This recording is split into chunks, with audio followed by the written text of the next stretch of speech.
Salut à toutes et tous, c'est Yacine Scali et bienvenue dans la tête d'un CEO, le podcast qui vous inspire à entreprendre.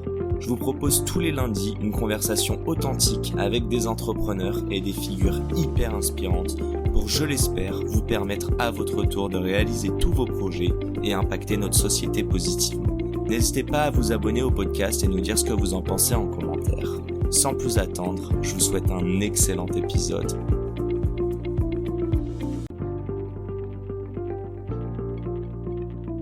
Hi everyone, I'm Yacine Scali and welcome inside a CEO's mind. I will propose for the next hour an authentic conversation with top-notch talents and entrepreneurs that have succeeded in their life. Please do not hesitate to support us by subscribing to the podcast, obviously, but also leaving some comments and a 5-star rating. Now, fasten your seatbelts because this podcast is about to start. Enjoy.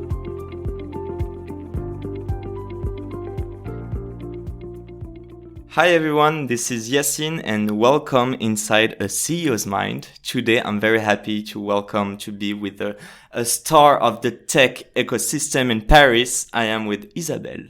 How are you, Isabelle? I'm good, thank you. What are we going to talk about today? Who are you the CEO of? Well, I'm the CEO of Jolimoi, which is a social selling platform. Okay, so social selling, I think it's much focused on beauty. It is focused on beauty indeed. All right.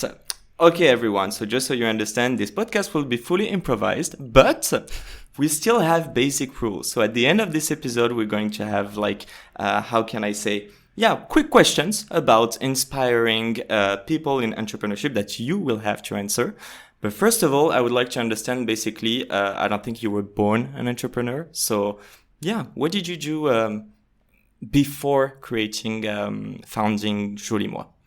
I think you did a lot of stuff. So yeah, well, actually Jolimoi isn't my first startup. So my first startup I created in 2010. So I'm kind of like an old entrepreneur, not so old, but I wouldn't say that. Yeah.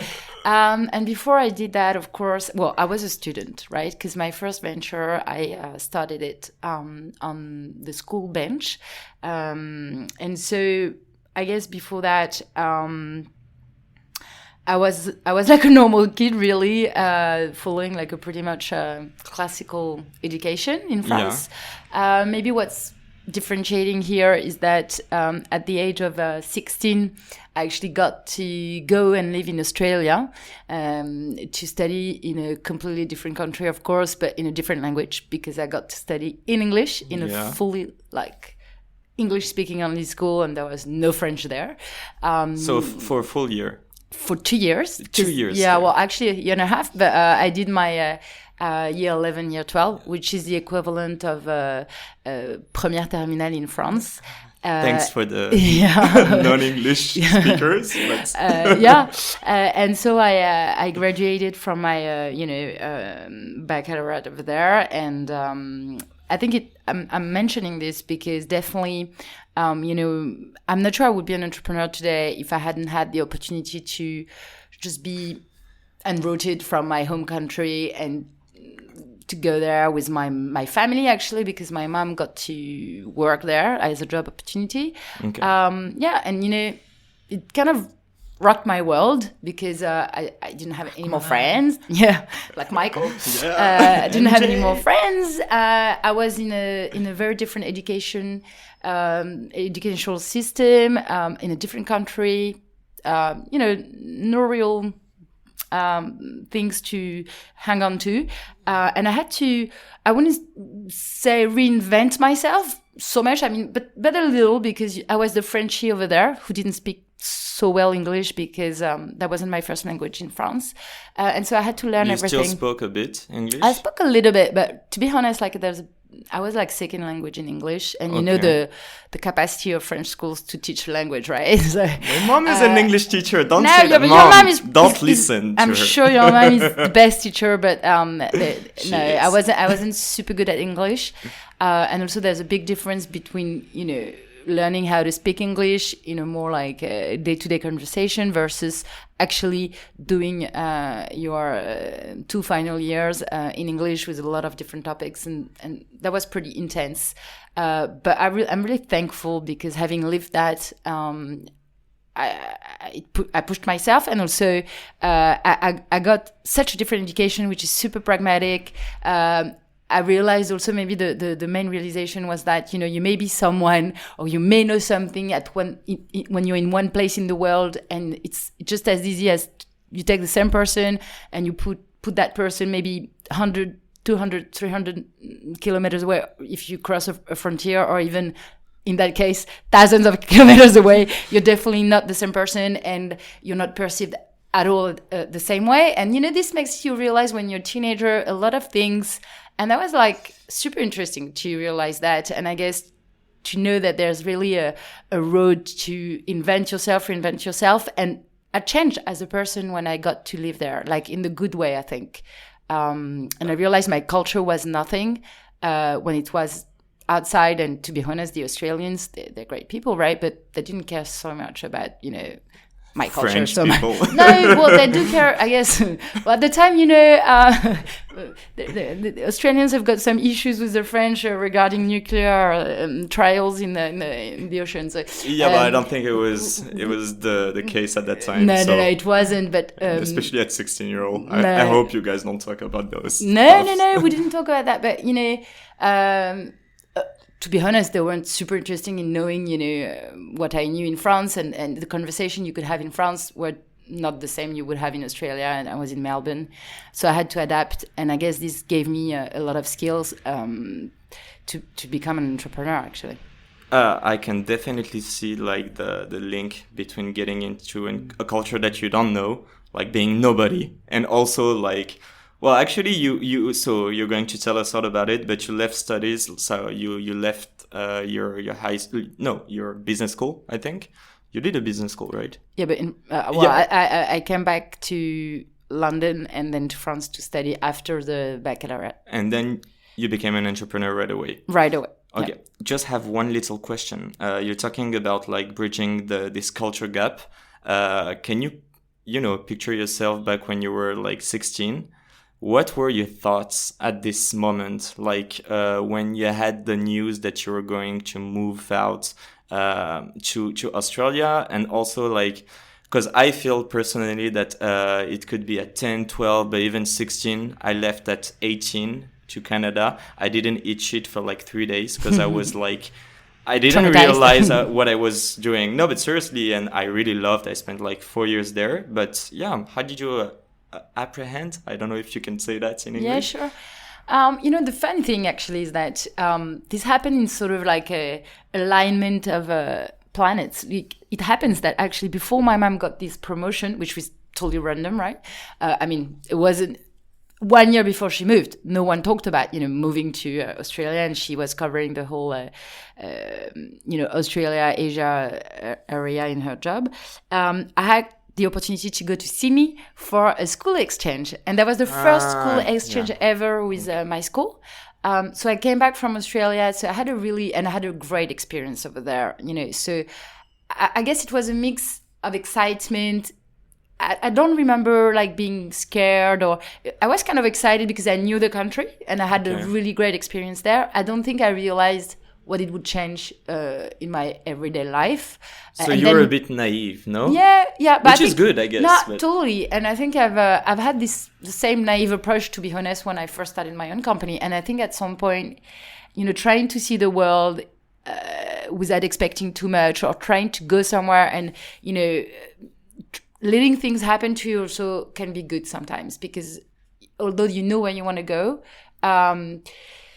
if you don't project too many things, or you don't create like I would say like shapes or expectations, then maybe you're more open to what can happen, and you're more agile into what direction you can take. And I guess I wasn't expecting so much. I was just excited because I already had friends, not in Melbourne, but I had some friends in Sydney.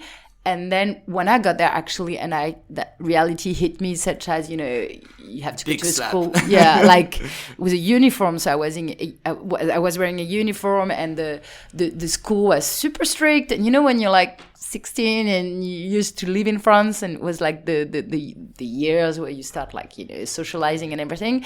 And it was like, okay, so now I have to wear like wool stockings, those brown shoes that are totally ugly, like a plated skirt, a tie. I had to wear a tie every day at school.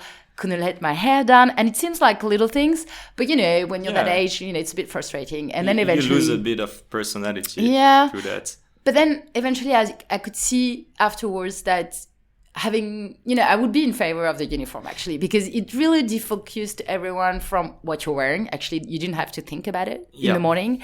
So you can judge people based on that. So, less things to think about in the morning. So you were focusing on other things, and everyone was the same. But at first, to be honest, and I can remember, like, I'm laughing now, but actually one of my French friends, because the move happened in the summer, right? And one of my French friends took the opportunity. I invited her to come to Australia with me. And so she was there. Her name is Diane. She's still a really good friend. And she was there when I went to buy the clothes, to wear my uniform at school. And I can remember, like, having a total fit. Like, I don't think everyone has ever seen me like this. I was insane, crazy, screaming, there's no way I'm going to wear this. This is not comfortable. This is horrible. So there was like, for sure, there were some phases where I wasn't super happy, but eventually that didn't last.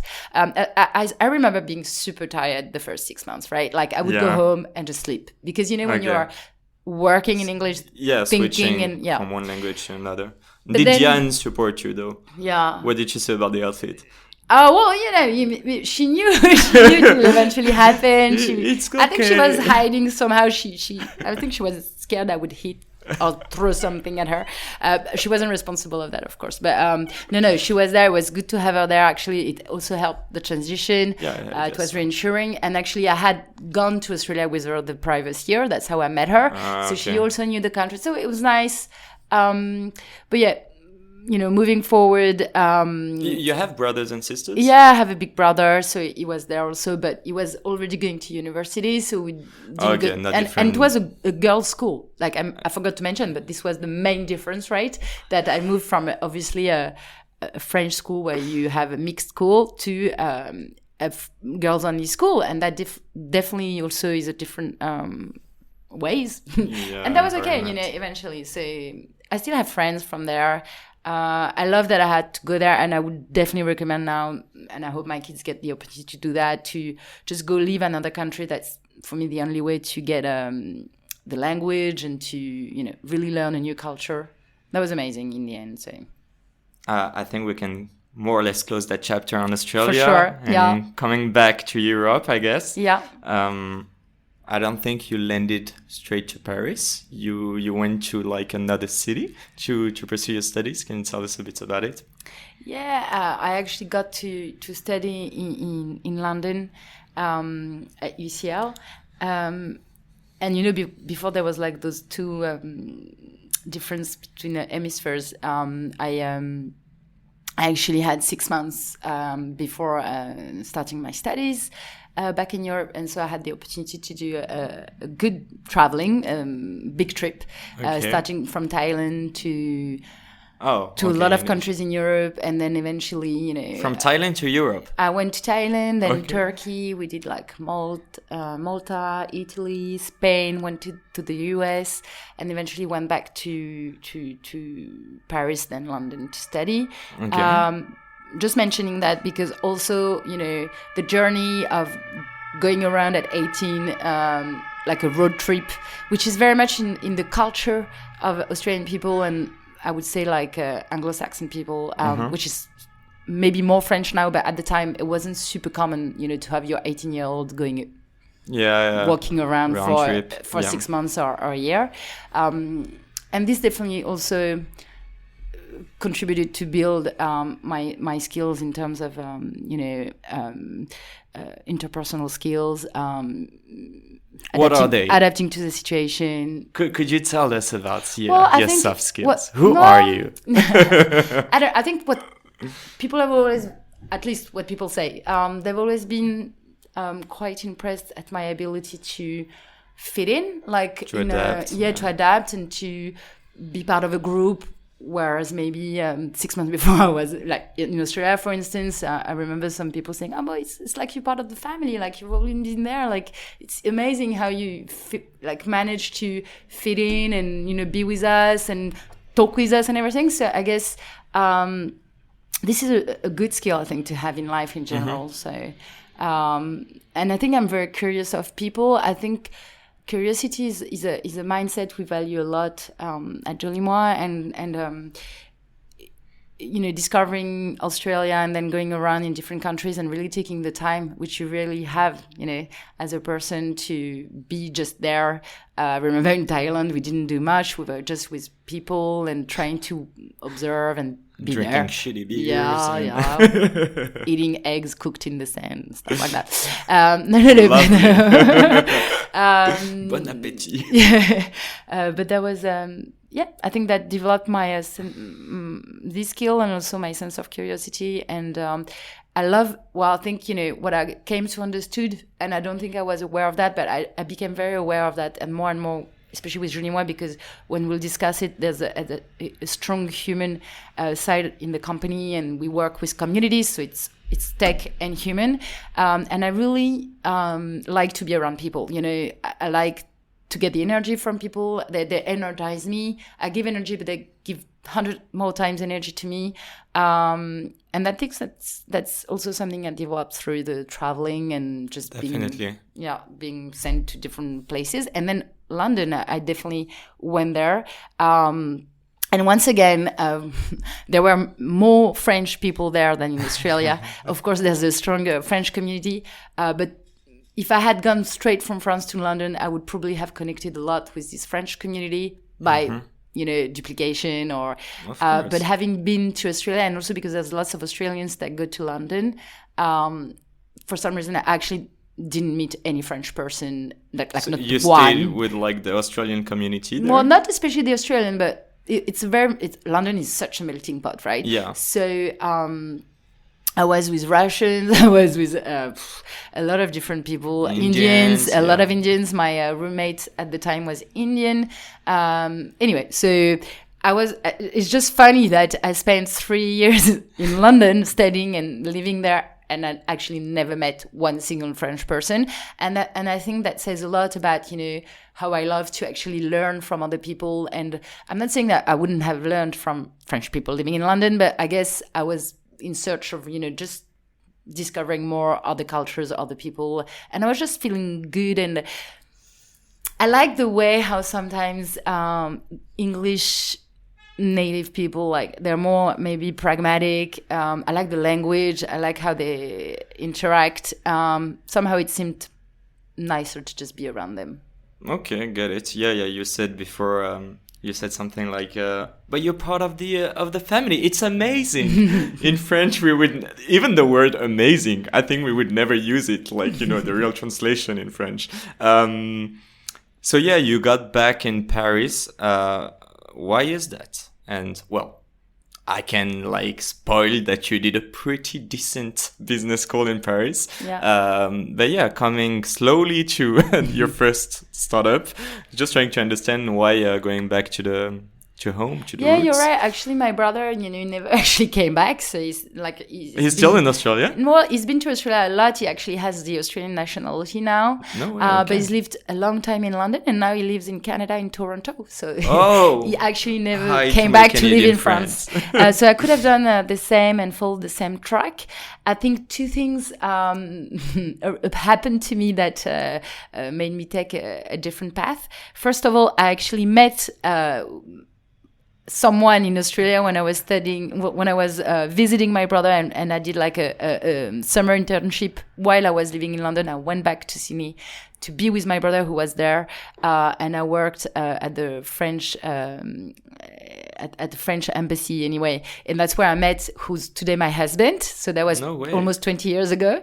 So that guy congrats on that. That's a beautiful story. Yeah, well, I guess that's why you love Australia. Obviously my path wouldn't have been the same if I hadn't met him, and he was living in France. So that was a good excuse also after years of, traveling and living apart, it was one good motivation to go back to France for sure. Second one, as you mentioned, was to go to a business school. I always had like two paths, and I love studying, and I could have been an academic, which is so funny because today I'm like more in the action as an entrepreneur, and that doesn't mean I don't have intellectual activities, but for sure I'm not writing a thesis, right? Not yet. Maybe later. You're right. Like I also believe that you have 100 lives to live, you know, and I truly believe I have 100 lives to live. So I'm never like closing doors. But I could definitely have been like doing a thesis and stayed in London for 3-4 years. I actually have friends who followed that path. But at some point in London, I actually got started in that. I think that's where my entrepreneurial journey started, right? Because as a freshman, as a first year, I actually got to work in clubs, and I was like a PR, and I did that as much as for the money as just for the fun of going out, because it was just an amazing way of meeting people, right? Yeah. But then eventually we set up a little business with a few students, and it was nothing, and it obviously didn't go very far, right? But for me, that's the first time I actually had an entrepreneurial venture. And I kind of liked it, like thinking about, okay, how we're going to make money, how we should organize and everything. Like that was... it's like a self-accomplishment? Yeah. Well, I wouldn't go as far as self-accomplishment because... well, maybe it's something that was burning inside of you. You wanted to create some kind of value, even though it's not money related. Or... Yeah. It was, it wasn't very mission driven. It was more like money driven and just fun. Having fun driven. So I don't, exactly. So, and which is fine. I think you can totally have a business that's fun driven. And I know people, and I'm always, some people, for instance, they tell me, some entrepreneurs, they say, well, you know, in my life, I always wanted to travel a lot. Well, I just created a business that could allow me to travel all the time and just be super independent. I'm like, well, that's super great project, and that's fun and good on you, you know? So, makes sense, yeah. For sure. No. But well, the thing is, I don't know if it was self-accomplishment in the sense that, you know, it wasn't so. I didn't formulate it that way. But now looking back, that gave me definitely something that I liked. And then I said, okay, I need to complement my very academic studies, which were super intense, economics, and you know. With a more pragmatic, you training. studied economics, you said before? Yeah. So macroeconomics, it was. So I did a lot of essays, a lot of theory. I did business and finance. Oh my god. Yeah. Well, I really liked it. Actually. I really did not like econometrics and all those stuff. I loved it, but anyways, not for me. So then, but here we are today. Yeah. So. And then I applied and I did the work to pass the exam to get into HEC Business School. So what was the master? Well, you know, you have a path when you have European diploma, you can actually apply and you enter the second year, so you do the whole school. I did it. Yeah. Exactly the same. Exactly. So that's Canada, what I did. Yeah. So then I did another 3 years of studies. Yeah, Grande École, with a master in entrepreneurship, so la majeure entrepreneur in French. And as my mom would say, which is super funny, I find, she's like, oh, you did 8 years of studies, but you're not even a doctor. She's a doctor, obviously. So that always makes me laugh. So yeah, I did like 8 years of study. I have a lot of diplomas. I don't think it's necessary to become an entrepreneur. But what I like to say about HEC, so the university really helped me to focus and to be really like theoretical and be analytical, which is amazing. Then preparing for the entrance at HEC really taught me some techniques to learn super fast, to retain information, to use that information to actually create a concept super easily, super fast. And I think that's also one of my skills. You had to pass is it the French Tajmaj or the GMAT? It wasn't the GMAT. It was really like the admission concours. Admission okay, parallel. So it was exactly the same as the ones that get out from. Okay. It's a different. So path, we don't do exactly the same. Yeah. Okay. So Respect. I had to do the full track, and there was a written exam and then oral exams on a lot of different topics. You were saying that this gave you. Is it like a mind structure of a way of like apprehend projects and the way to think and I don't think it discipline. teaches you. I don't think obviously depending on your major, depending on how much time you invest and on the topics you pick at school, you can I'm not saying you're not going to learn anything at the school. Of course we learned a lot of things, but I think what we learned was and what I retained from that experience, which is a great skill to have in life in general, is just to learn how to learn, first of all, which is just amazing, to learn how to learn, and then to learn how to, once you have a knowledge, how do you make it intelligible, make it known to the world.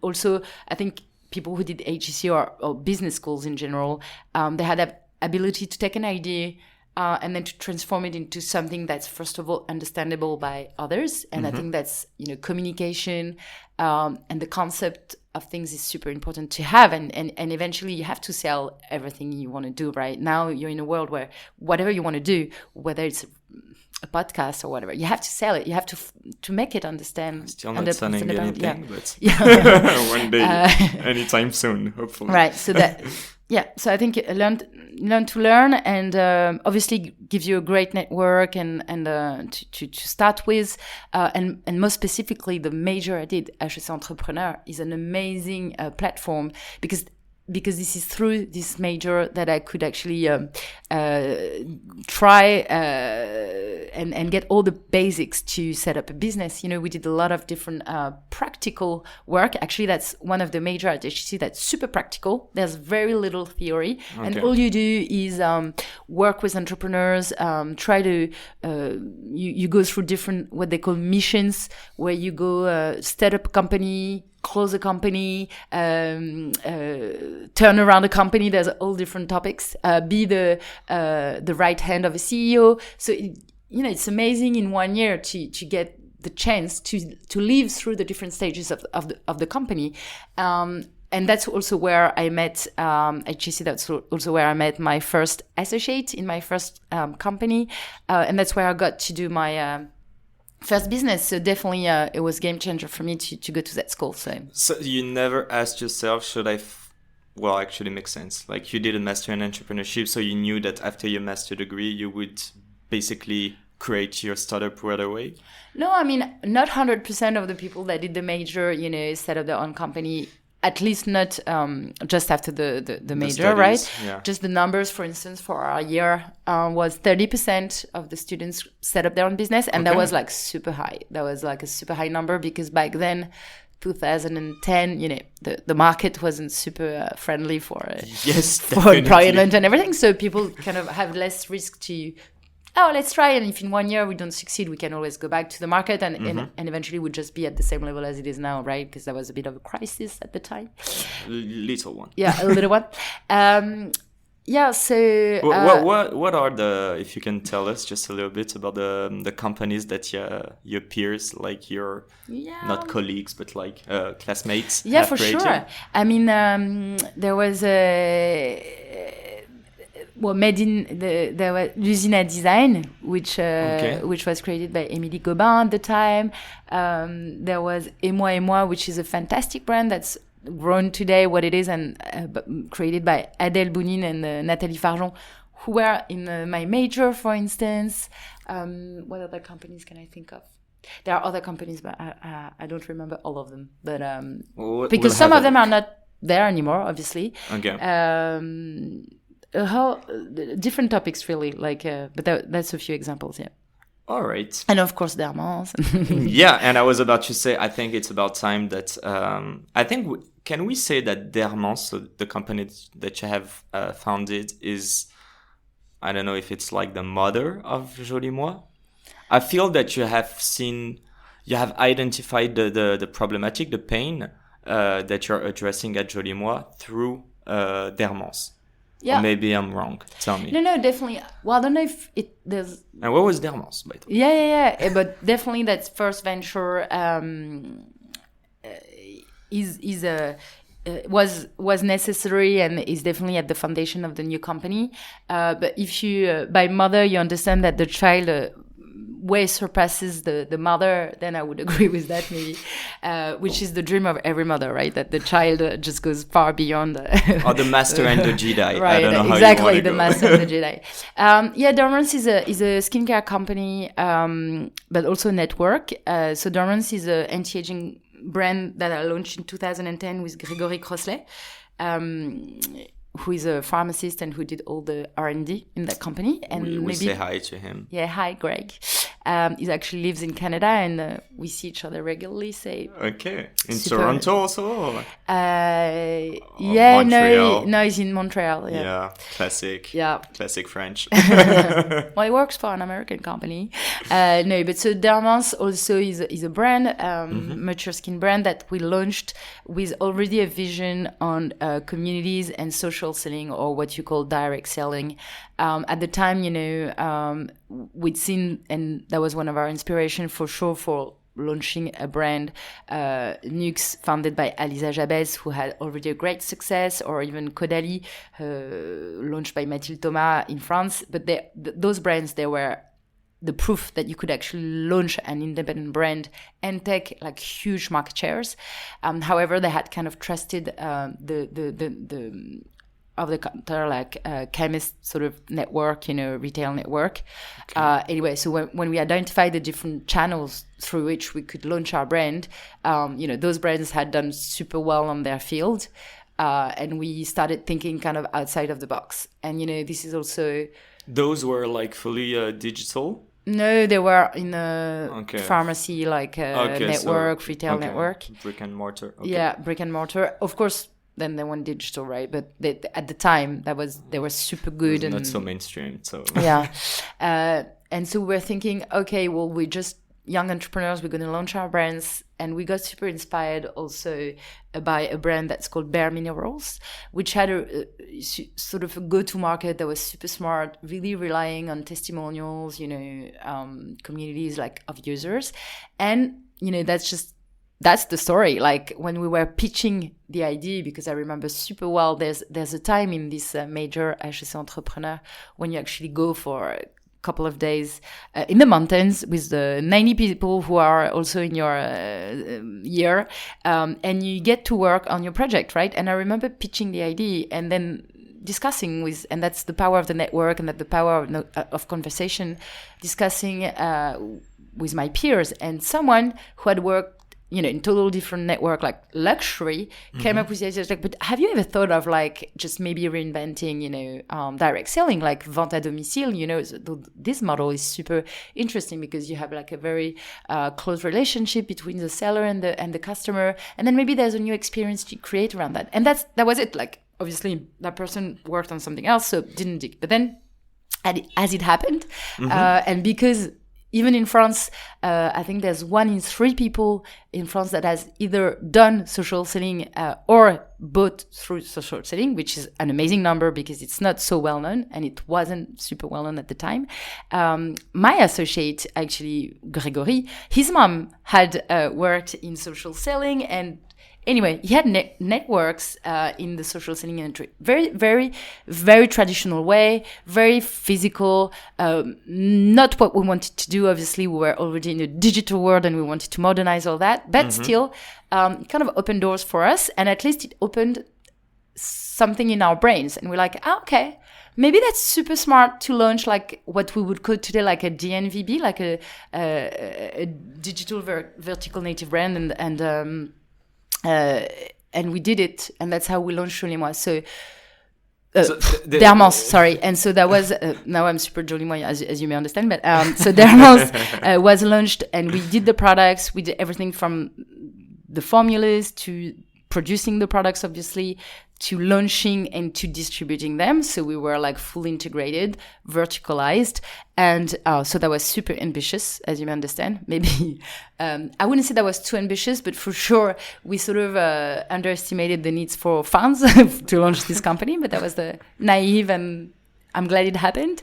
And then, we had our own community at the time, more people aged 45, 50 years old, because what the purpose of this network was to have customers who would use the product, be able to testify of the quality of the product, and then eventually become ambassadors of the product and sell them, right? And we built a whole business model around that, which is totally the direct selling model. However, at Dermans already, we had the vision of the digital, and we started developing a first platform for our community, for our conseillers beauté, as we call them. And that was the genesis, obviously, of the company I'm leading today, Jolimoi. Yeah, we're going to talk about it. I just had like one little question. I think it was very interesting. Sorry, you talked about networking. And I think we might make the link also with community after that. But okay, I'm going to ask you what is network. But just so you understand, I feel that you also said you surrounded yourself by people that came from like the luxury industry, and through that, they just put like the seed in your mind that you in a way applied to your business model and to Dermans. So what's network for you? It's like giving you a few tips first. Threads. I think in networks, I would the way I like to envision networks is totally not like closed networks. That's super important, because I've always wanted and felt much more comfortable in open networks or communities. So I don't want to associate it to communitarism or to elitist networks, or anyway. So networks for me, I would describe it as threads, relationships that you can create with others, and that you also take time to nourish. I associate it also with serendipity. I love that you could go networking, for instance. You just go somewhere without a purpose, really. You just know you're going to meet super different people, and I mean, you can meet people that are very similar to you depending on the networks where you go. And it's good sometimes to have really peers. Like I love going to the Galleon Project. There's a lot of CEOs, a lot of men in a lot of different business. So at the same time, they're CEOs, but they have such different businesses. And this is what I love about entrepreneurship, is that being an entrepreneur, is one thing, and it's a lifestyle, right? Mm-hmm. But then between 2, 3, 4, 5 different entrepreneurs, there's just as many businesses, ideas, ways of doing. And what I like is that I can still surround myself with entrepreneurs, but then at the same time, it's super different people, right? So networking for me is definitely building relationships and investing time in meeting people, being curious about them, their business, and then also the pay forward. And the serendipity is about really letting yourself be curious and just let the magic happen. Sometimes you meet people, you don't know why, you don't know what for, and you feel, oh, well, I just met a great person, and sometimes you really connect. Mm-hmm. And you don't know, but like 2, 3, 4, 5 years later, it happens that you think of that person, you're like, oh my God, I'm going to do something amazing with that person, right? And really, I believe in that. I really encourage also my communities to think that way. Mm-hmm. And I think also, more generally speaking, network for me convey the sense that you definitely have to go out there, connect with people, and I can imagine a world where everyone is connected somehow, and I guess that's also part of what I'm trying to build with Jolimoi. And I like the idea of openness and just creating threads and links of like groups of various shapes and forms. Like I truly believe that, there are communities of interest, and it can be A, B, C, D, and sometimes it can mix and change. And networks, for me, that's what they are. And as you noticed, I talked a lot about human people. So they're definitely about human people, empowered eventually by technology. Obviously. Would you just say that all those people, I would say entrepreneurs, but maybe in any kind of community, their common link is what you would call the passion about something? Is it like a lifestyle? Would you say it's this, or it's just like a state of mind, or? Well, I don't think you have to be passionate to network. I think, or for sure, I would say the one common link between people who like to network, and it's just, it's super comfortable to just keep your same friends, your same relationships, to stay home and and it's fine. And I love doing that. And I love also having that homey feeling, being with my super close friends. I'm super loyal. I've had friends for, since I was obviously in Australia, but even before. And I've had basically I always had some friends along the way through my new adventures, obviously, but I have the same friends and I've had the same friends for years and I'm super loyal and I love that sense of comfort and being with them and super agreeable and super nice. However, I guess the common point between people who like to go out there is the curiosity. And I think our world more generally definitely needs people to want to learn more about the others, trying to understand them, trying to get to know them. I think there are so many biases, there are so many conceptions about who people are, what they do. And I love the idea that, you put yourself in a position where you try to, take away all those biases. It's super hard, but try to just be open-minded and curious and try to listen to people. And to be honest, this is one of the most inspiring things you can do. Like, if you really do it that way, for me, it always creates, as I was saying in the beginning, I really feed on people's energy and being with people and listening to the conversation and discussing with them. Like, I'm totally someone who works, and even with my teams, I need to talk and do like ping pong, and that's how the best ideas come out, right? And I believe that as well in networking. And sometimes it's not something very super concrete, but it's like a lot of dots, and at some point it's going to be pam, and then the light is there because you have connected all those dots in your brains. So networks is also that, and I just think and it's hard to invest time, especially when you eventually have children and you have so many things to do on your agenda, your company and you have your calendar that's already full. But I definitely think it's never wasted time. And every time, I just will maybe end the topic with this.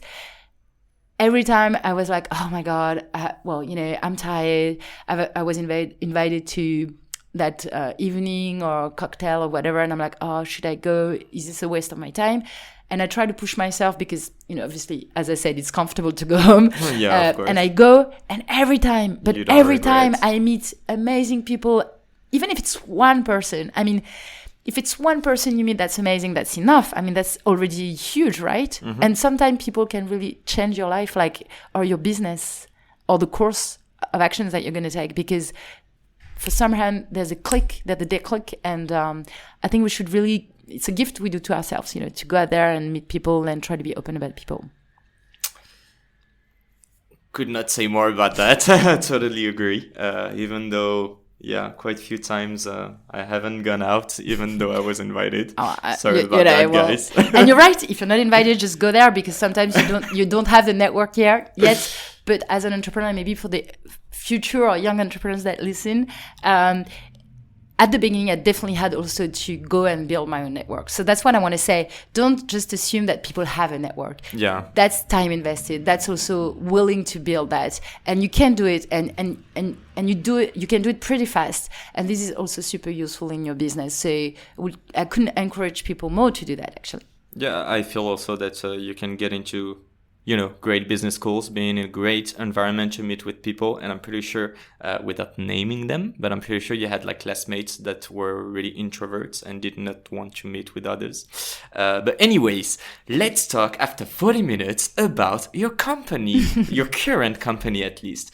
So what is Jolimoi? I'm just going to drop some few numbers. Correct me if I'm wrong. I feel that you have 50 collaborators, 50 employees. Yeah. I think it's 60 brands. I think it's 7,000. Yeah. How do you call them? Beauty stylists. Independent stylists. And I can work for you. Definitely. And I can finally say that you guys just reached a million monthly turnover. Yeah, definitely last month. Yeah. Super happy about that. Yeah, we're plenty. You cannot see us, but we're plenty uploading you. So no, seriously, congratulations. You did that in 6 years. No, 5 years. 5 years. Yeah. Voila. Can you tell us a bit about that journey that is just the beginning, I hope, for you?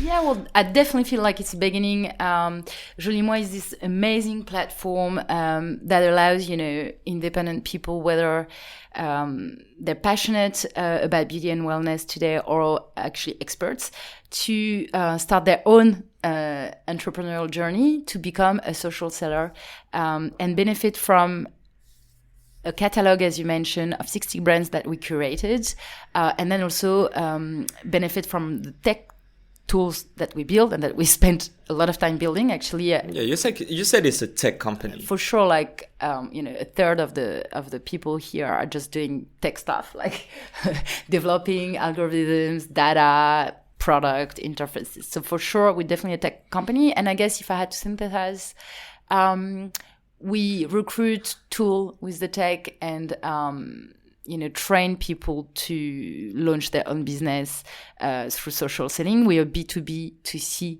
business model. Mm-hmm. So really our model is to help, for instance, our beauty stylists to recruit customers, drive them to the platform, and we also build tools for them to advise physically or digitally about beauty products. Basically with the 2.0 of Tupperware, we are allowing peer-to-peer economy to happen. Today it's in the beauty wellness vertical, but for sure our vision is that tomorrow the way consumer goods are sold is going to be through communities of interest, and it's going to be a local and a digital mega network of communities. And basically we just want to be the platform to empower that. Okay. I actually had a question. I think it was back when you were 25, you were building Dermance, but I'm pretty sure it can be also the same for Jolimoi. In that, I don't know if it's in tech or in like the beauty sector. Did you have any role models that you could relate to, that you could, get inspired from? Sorry. Yeah, well, for Dermance, for sure, as I said, Mathilde Thomas, Lisa Jabez, they are strong women, who created their own brands and who had major successes. So, well, at least their personality and their brand was super inspiring for us. At Jolimoi, it was a bit different because obviously I had this first experience and I was in a totally different mindset. But I guess back then, it was a time where we talked a lot about Glossier in the US, Beauty Counter, and there was also Jessica Haring, if I'm not wrong, who built up a company that's called Stella & Dot, and that was social selling in a new way, already super digitalized. She founded the company in SF. That was inspiring for sure. That's a company we looked at it a lot. It's super different from what we do. We really took it a step further, but that definitely inspired us. Very clear. And inspired me. And all the team. Oh, by the way, I think we haven't mentioned that, but we said 50 people, but you haven't founded this just by yourself. I think you have co-founded. You have 3 co-founders. Yeah. Yeah. After 45 minutes, it's the time to name them. Yeah. Well, we just started to talk about the company, so that's okay. I'm sorry. I'm a really bad host. Sorry that's about that. Fine. I guess what's also super nice about this company, as I said, for my first company, we had a duo with Gregory. I loved it, and I loved working with him. And I love working with my 3 co-founders, and there's 3 women. They happen to be women. I have to say I didn't recruit them, obviously, because they were women.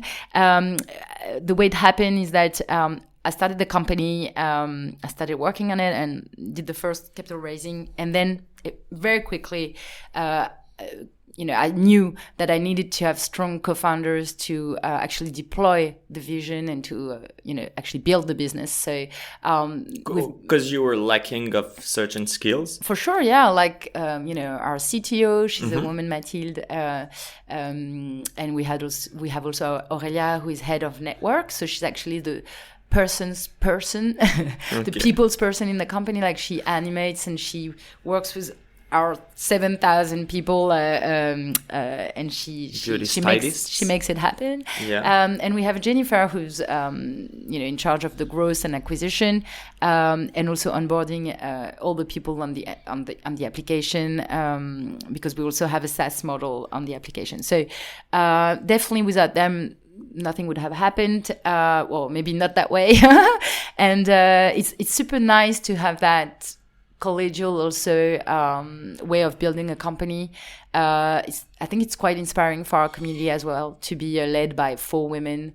Definitely. That definitely empathize with us. We have 4 very different personalities. Okay. So it's great also because it can resonate in within the members of our community who are all entrepreneurs, as I said, and sometimes they start to just have a small revenue every month because they want to monetize their passion, or they just want to do something fun and belong to a community of super audacious, bold people. And sometimes they definitely want to build a full-time business.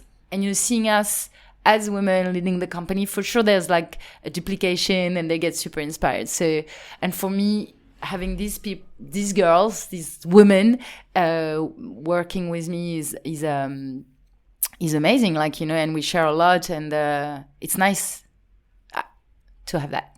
Okay, very clear. I feel that you talk a lot about community, brand also. Maybe correct me if I'm wrong, but I guess both aspects of the company are linked. How important is it to create a brand, to also create a community? And how do you do that? And does it serve like the B2B side, so maybe on your brand side, but also B2B2C, so definitely talking to your end customers and to the beauty stylist? Yeah, for sure. Three questions. No, for sure. It's a super good question. And, all in all, we've always wanted to build a brand. And that's funny because that's always a question, VCs would ask you, are you building a white brand, a brand, or a gray brand? Say, there's what's a gray brand? Anyway, so I actually learned that not that long ago, a gray brand. Yeah. Still a bit blurry, all the definitions, but...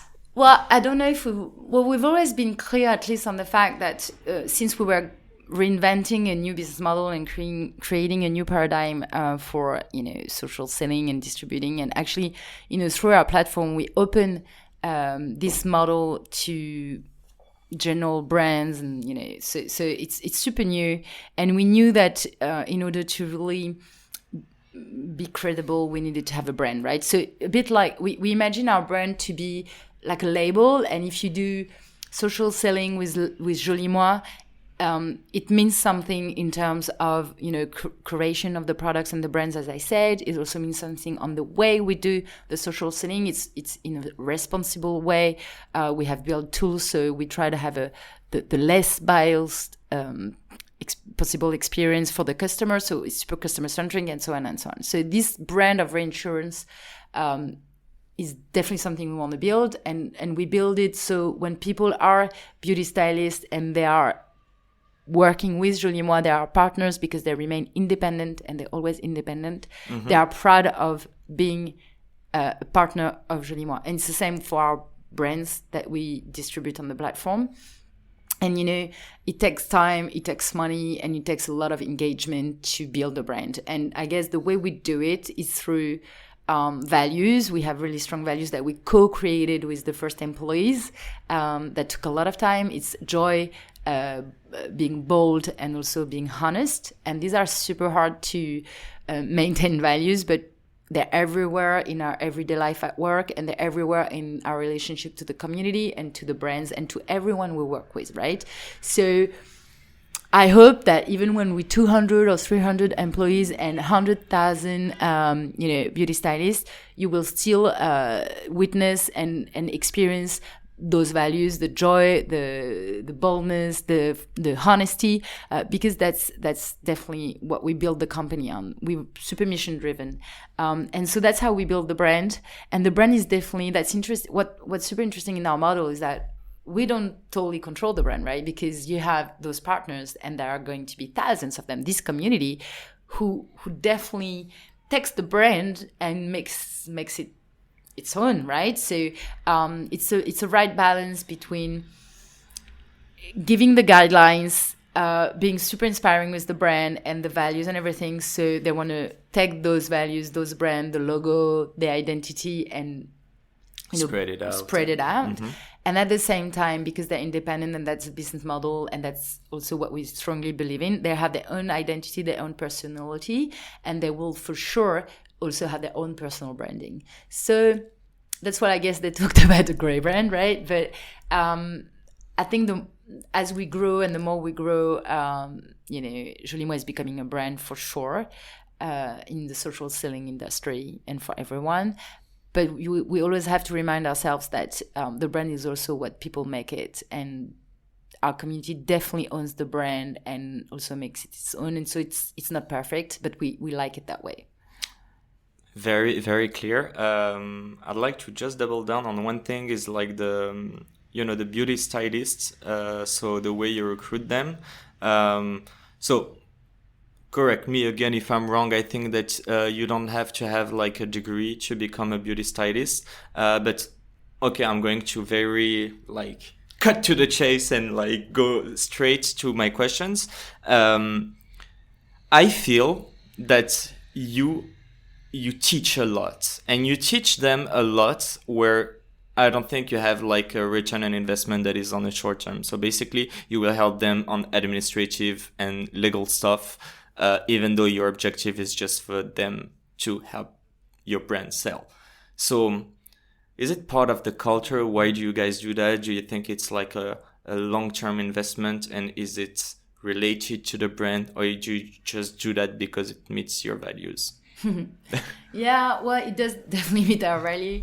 I guess our purpose is really through this model, and I think that's the beauty of it, to enable just anyone to start a new venture at a low cost, if I may say, and with little risk. Not everyone has got maybe the environment or sometimes the courage, to really go be an entrepreneur and have no safety network.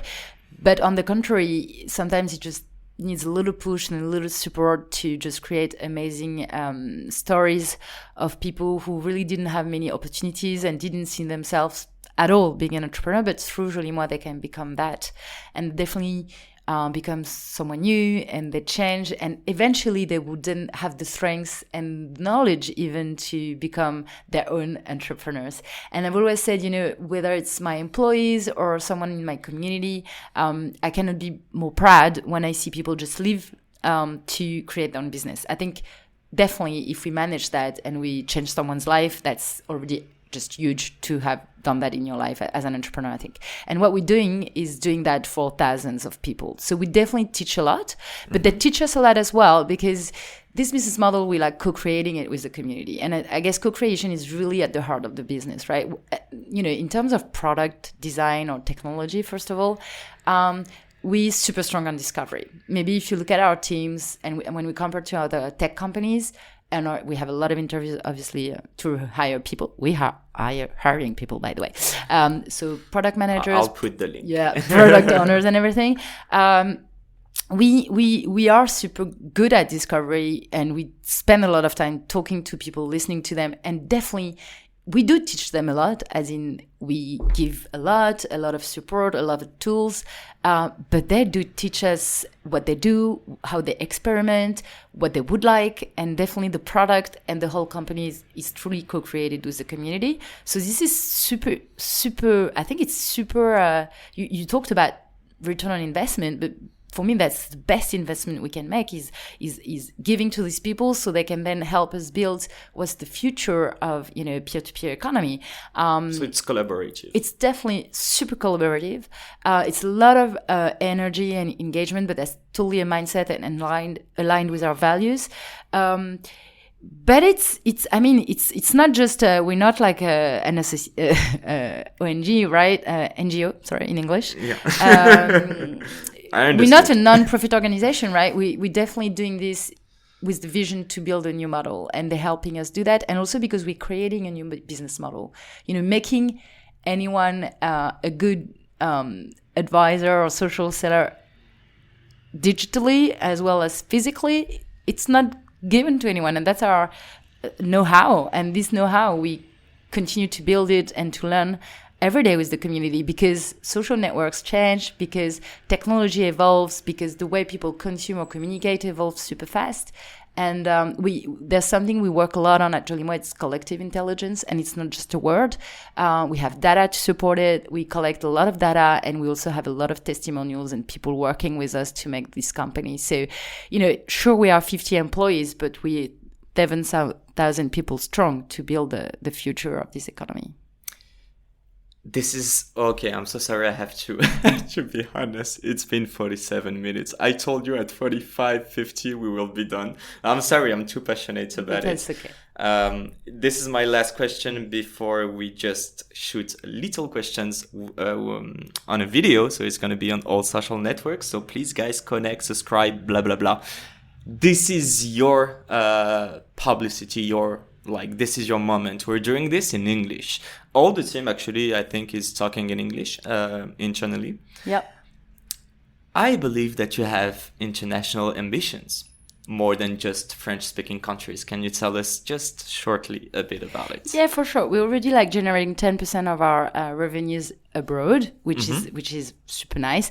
It's definitely not enough. We have, as you understand, we have a vision for the peer-to-peer economy and social selling. So we definitely want to expand to other countries, Europe, but not only Europe. And so if I have a message maybe to say is... the way subscribe.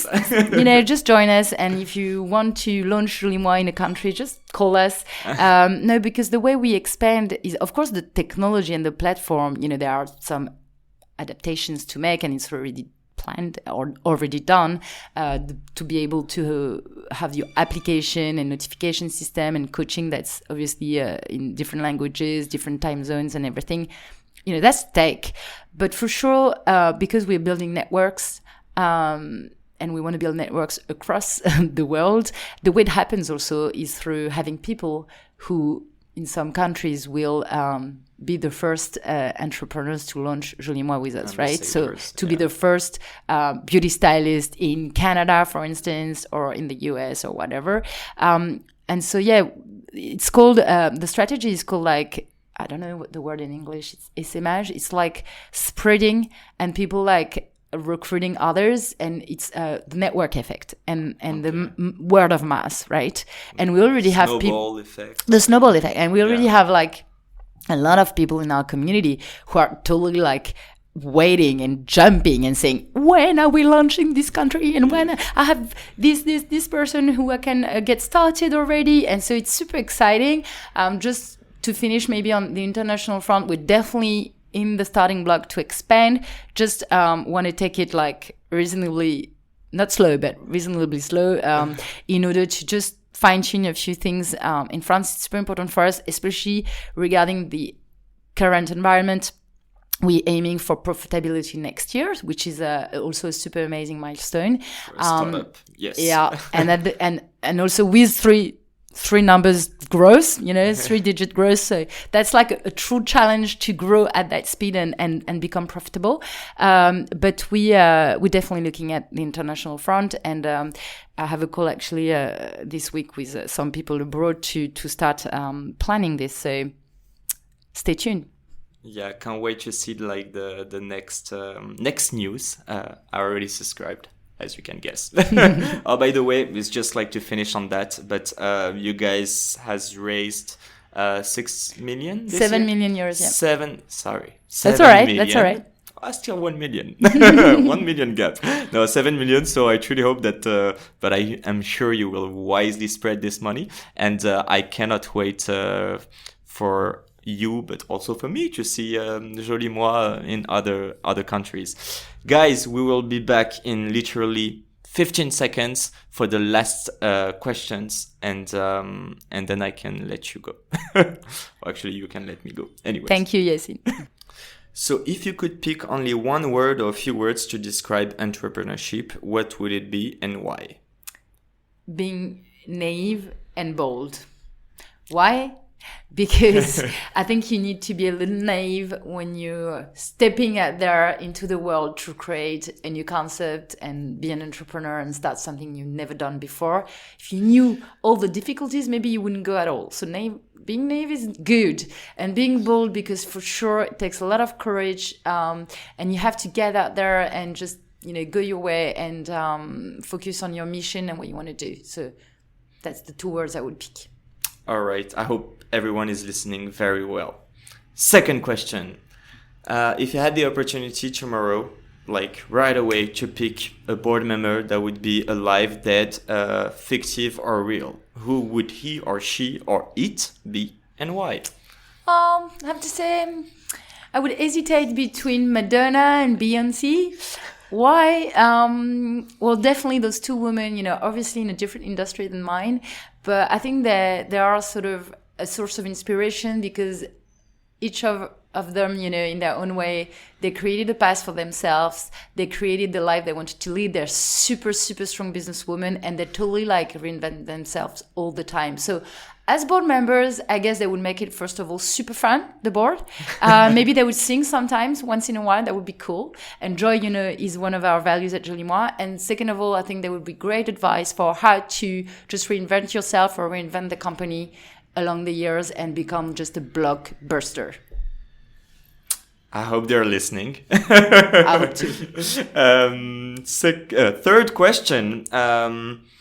If you had a piece of advice that you would like to address to our audience, so I would say that most of them are either launching their own startup or trying to launch their own startup and maybe facing fears, imposter syndrome, and all those shitty feelings. Yeah. What would you say? Well, definitely I would say you've nothing to lose. Just go out there and do it. You have to build, and especially in today's world, I really strongly believe you have to build your own world and make your own path. And, you never fail. You just, and I really truly believe that you just learn. And no matter how hard it is, no matter how many times it takes for you to succeed in what you want to do, the lesson is you learn all along the way, and that's what life is about. So just go there. Just go. I hope they will go. I will. If maybe they're scared now. I'm really am. Can I ask one little question? Yeah, for sure. This is the last one, I swear to God. Okay. My last question is, what makes you the most proud of on your daily job? For sure, what I'm the most proud of is to see the journeys of both my employees within the company and also, of course, the thousands of people in the community I have thousands and of amazing stories to tell about how they reinvented themselves, how they became entrepreneurs, how they earned more money, how they changed their lives, how they're just doing a work of passion and just enjoying themselves and creating step-by-step joy. And links with people, and I think that once again this is creating a lot of value, a lot of social impact locally and globally. It's a wrap. Thank you very much, Isabelle. Thanks personally, but thanks also for my audience. I think you have inspired at least me for sure, and when it's gonna go out, for sure, a lot of people out there. I always mention that this podcast is a lot about inspiring and about the give back. We haven't mentioned giving back, but I feel that you have mentioned it several times, in your own words. So for that, thank you. And everyone, if you have enjoyed, don't hesitate to tell Isabelle or me. And obviously, subscribe for the next episode. Thank you, Isabelle. Thank you so much. Bye-bye. And this is the end of this episode. Thank you all for listening. If you have enjoyed, please do not hesitate to subscribe, to leave comments, and obviously a 5-star rating. I will come up very soon with a new episode in English, so stay tuned. Bye.